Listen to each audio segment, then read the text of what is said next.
దేశంలో క్యాన్సర్ రోగం సునామీలా విరుచుకుపడుతుంది. భయంకరమైన క్యాన్సర్ మహమ్మారి కబలిస్తుంది. 2024లో 1,56,00,000 కొత్త కేసులు నమోదవగా 8,74,000 మంది మరణించినట్లు లెక్కలు చెబుతున్నాయి. బెంగళూరు వంటి నగరాల్లో రొమ్ము, ఊపిరితిత్తులు, నోటి క్యాన్సర్లు పెరుగుతున్నాయి. మిజోరాం రాజధాని ఐజ్వాల్లో దేశంలోనే అత్యధికంగా క్యాన్సర్ బారిన పడుతున్న రాష్ట్రంగా నిలిచింది. క్యాన్సర్ ఇప్పుడు సామాజిక విపత్తుగా మారింది. పశ్చిమ దేశాల కంటే ఒక దశాబ్దం ముందుగానే మన దేశంలోకి క్యాన్సర్ ఎంటర్ అయింది.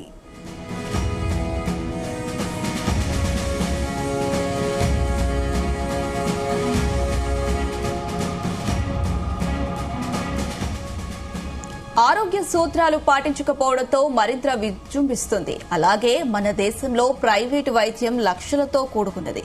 అటు ప్రభుత్వ ఆసుపత్రుల్లో నిధుల కొరత, సిబ్బంది కొరతతో పాటు విపరీతమైన రద్దీ ఉండడంతో చికిత్సపై నిర్లక్ష్యం వహిస్తున్నారు. దీంతో 70% క్యాన్సర్లు ఇప్పటికీ ఆలస్యంగా గుర్తించడం జరుగుతుంది.